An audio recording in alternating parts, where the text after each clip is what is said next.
Good morning. Our city has many challenges, but none of them is more important than the failure of our schools. We can talk about downtown, we can talk about economic development, we can debate budget issues, but if our schools continue to fail our children, our city will not survive. It's that simple. I grew up in this city, and my parents had a choice to make: to continue to send my sister and me to schools where test scores were steadily declining, or make sacrifices. They sacrificed and sent us to Catholic schools, where expectations were high for all of its students. So after Catholic school, we both attended and graduated from Wilson Magnet High at a time when it was one of the best schools in our state. How ironic is it that my school, where I graduated from, where 2 current city court judges, 1 current school board member, and 2 current city council members graduated from, is now for the first time on a state's in need of improvement list.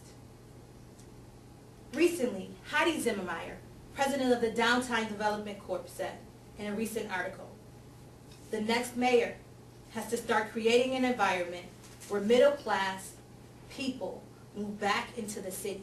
If you can't do that as a leader, you've got a problem. We will never get these families to stay nor bring them back if we do not work collectively to fix our educational system. It is the #1 reason why middle-class families leave our city.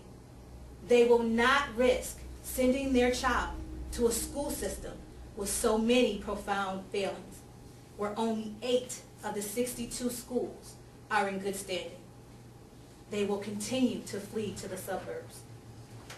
I said to my friend who just put her house up for sale because her daughter did not get into School 58, World of Inquiry, that if I'm elected, help is on the way. John Dewey, the father of modern education, once said, what the best and wisest parent wants for his own child, that must the community want for all of its children. As a parent, I advocate for what is best for my child.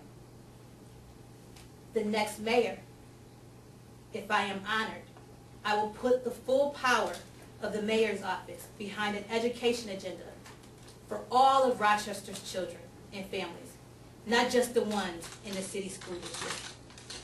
My education plan will give every parent across our city the same choices my husband and I have. For parents choosing the public schools, I will work with the superintendent to create access to high-performing schools. For parents seeking alternative educational options, they will have proven high-performing charter schools available in our city. And for those who opt for private or parochial education, I will advocate for state tax credits to promote access to those educational institutions. My plan is founded on one very basic principle: the idea that every child is entitled to a quality education, one that gives him or her a fighting chance, not just at educational success, but at success throughout life. We have some of the best early development programs in the country here in Rochester.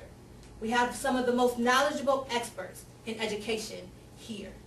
And we have countless teachers, parents, and volunteers who have been working to bring about a solution. But what has been missing is leadership from City Hall. No more.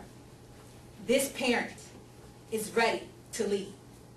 I refuse to accept the idea that Rochester's children should wait another generation for change. They need it now. They deserve it now.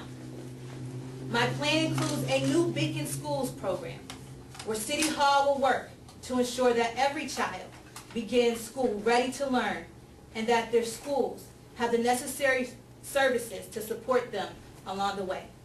My administration will work to recruit the best urban educators and charters school operators to our city, those with a track record of increasing college attainment among students of color and those living in poverty.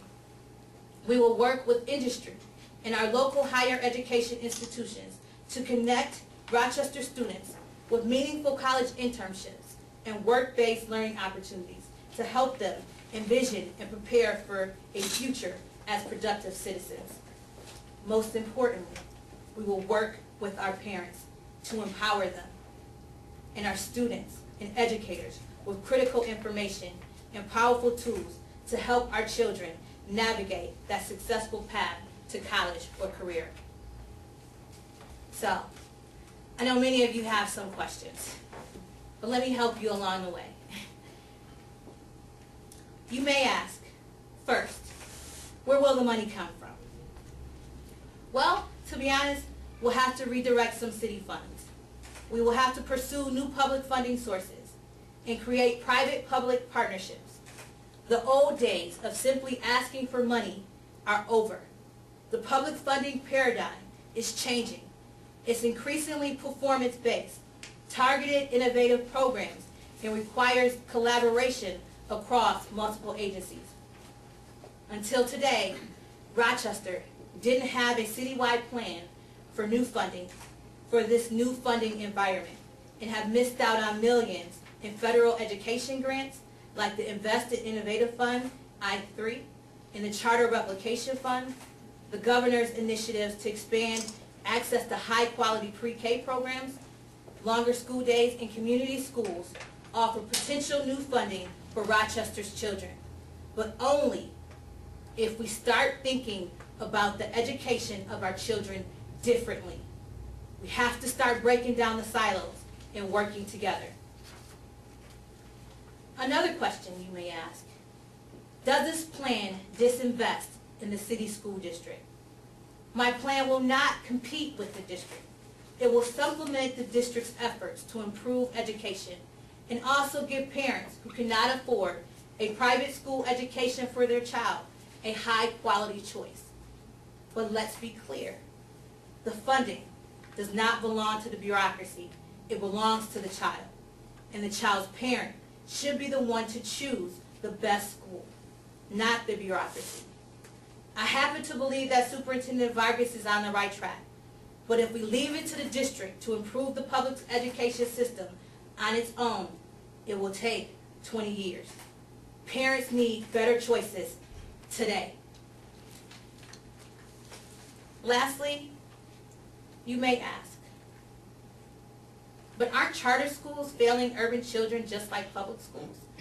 I have heard the critics on this, and let me commend our state legislature and State Department of Education for doing two things. Instituting a strong charter law that requires new charter schools to be not-for-profit, removing the profit motive from education.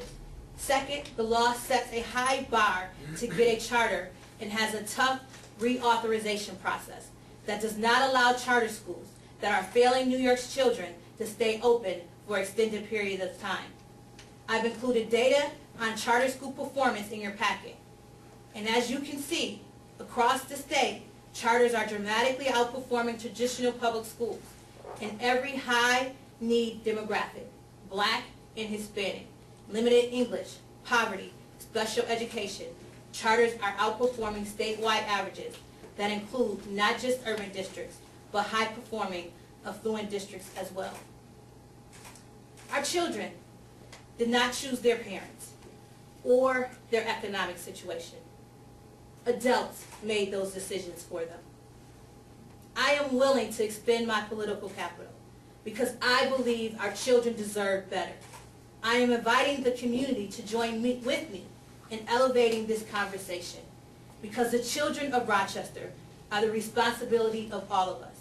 And it is time that we do whatever it takes to put kids first. Thank you.